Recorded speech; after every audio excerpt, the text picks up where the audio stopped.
Now our next topic will be scope for human resource audits. What are the fields where human resource audit can be applied, or what is the scope for human resource audit? Let's study in detail. Number one, audit of corporate strategy. The organization is going to gain competitive advantages. It means that when you go for HR audits, then the scope lies for corporate strategies also, because you come to know about the strength and weaknesses of your employees, you come to know about your task force, your team members. So this can help you in gaining competitive advantage. Competitive advantage means that you know your strength can be used to work for against your competitors. Your weaknesses can be removed and they can be converted into your strength. So in this manner, corporate or HR audit is having a scope for corporate strategy.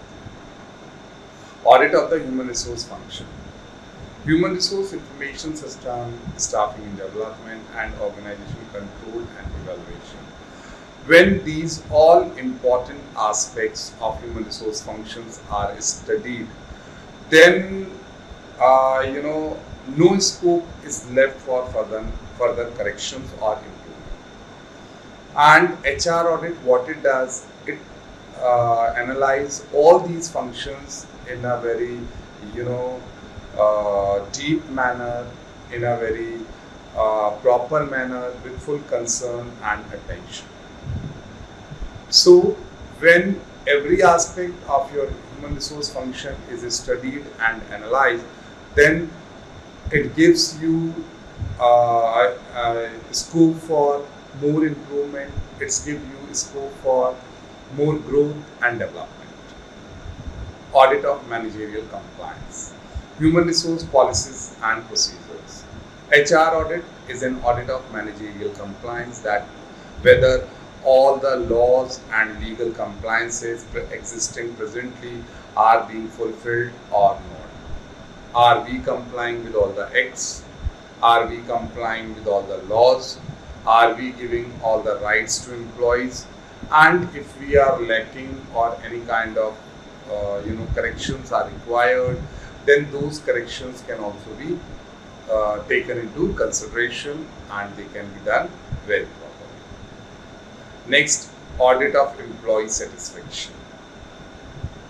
HR audit is also an audit of employee satisfaction. Whether your employees are satisfied or not, whether your employees are having any kind of complaints, grievances against the organization.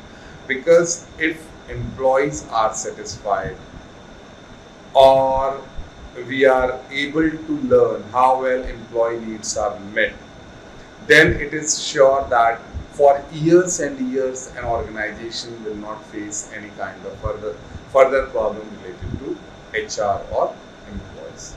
So these are the important points which tells us about the scope of human resource audit. Coming to the next slide. HR audit section wise. Section wise means that when we are doing an audit of HR department, then we have to go for each and every section. We should not leave any section unstudied or unaudited. Every section of HR department must be audited fully, in such a manner that every information regarding HR is provided to us. It is given to us. So various sections which are being studied or audited are HRIS, Human Resource Information System, recruitment process, documentation process, training and development, organized training and development program given, compensation and benefits. It also includes salary and remuneration, health benefits given, welfare system adopted or designed, employee relations, it means communication among employees, relationship between employees, whether they are attached informally or not, or they are bounded up into a formal relation only, safety and security, outsourcing or resourcing, performance management and evaluation. So these are the main important core sections of HR and which are being audited when we go for HR audit. Now recruitment. When we go for auditing recruitment process, then these are the following points which should be audited or which should be given proper concern and attention. Number one, how are candidates sourced? What is the source of hiring? How you are hiring your candidates. Second, how are candidates selected? What is the process, techniques, or we can say methods of selection? Are you adopting proper methods?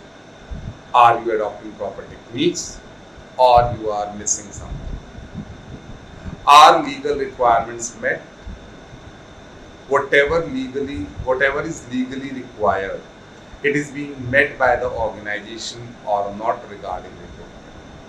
Because as we have discussed earlier also, legal compliances, legal laws should be properly met.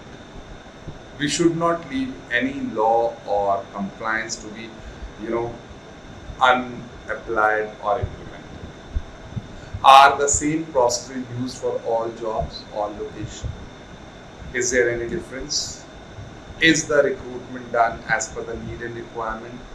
Is the recruitment done as per the type of job and geographical location? Are processes followed consistently? Consistently means regularly, on a proper manner, in a proper decorum. So these are the 5 basic aspects which we study regarding recruitment. Next, compensation and benefits. When we talk about compensation and benefits, then we are talking about the most important aspect for an employee. Under this, we should study what are the different policy groups, example management, clerical, union. How is base pay policy set, basic pay? What grading job evaluation systems are used? How you are grading, how you are evaluating the jobs? Are there up-to-date job descriptions? Are you maintaining properly a chart of job descriptions? What variable pay practices are in place? What are the various variable pay practices? How are pay increments decided? What are the methods for giving increments to your employees? What is the benefits plan? Are you providing any benefits plan to the employees? Extra benefits to the employees other than salary and monetary incentives? Are the same processes used for all jobs, all locations? Are processes followed consistently? These are the same 2 questions that are being asked because they can have the same weightage both for recruitment, compensation and other aspects also. Next is training and development. An important aspect for getting for having a well-to-do task force workforce, that is training and development. Because if training and development are not properly given to the employees, then employees and organization both remain undeveloped. The growth of both of them stops. How much training is given? How is the training program managed? Are there any staff development programs? Are the same processes used for all jobs and locations? Are processes followed consistently? So these are the following points which are being audited while we are going for an HR audit. Legal compliance in laws. Are processes in place to manage compliance issues for all relevant jurisdictions? Are all those relevant, or anything relevant added on, or anything relevant left out? Is there any outstanding litigation? Are any legal formalities, any kind of legal issues or matters are left unsolved, unresolved? Are the same process used for all jobs or locations? Are processes followed consistently? Next, workforce review. Now, workforce review means review of your employees, review of your team, review of all the HR members who are working. Are there any critical skill shortages? Are you having a skilled labor, a skilled workforce or not? And if shortages, then it must be updated. Are there any critical succession issues? Are any succession issues existing in the organization? If any, then they must be resolved. Is there anything unusual in the distribution of worker, age, gender, etc.? Unusual means any kind of biasness, any kind of unjustification that should not be there. What workforce planning processes are used? How you are planning your workforce? How you are determining workforce? How you are deciding about your workforce? What type of planning process are used? What succession planning process are used? Are you going for succession planning or not? And if yes, then go to the planning processes. Are the same process used for all jobs or locations? Are processes followed consistently? So these are the two common questions which should be asked. So this was all for today's session. We have covered every important aspect regarding to HR audit today.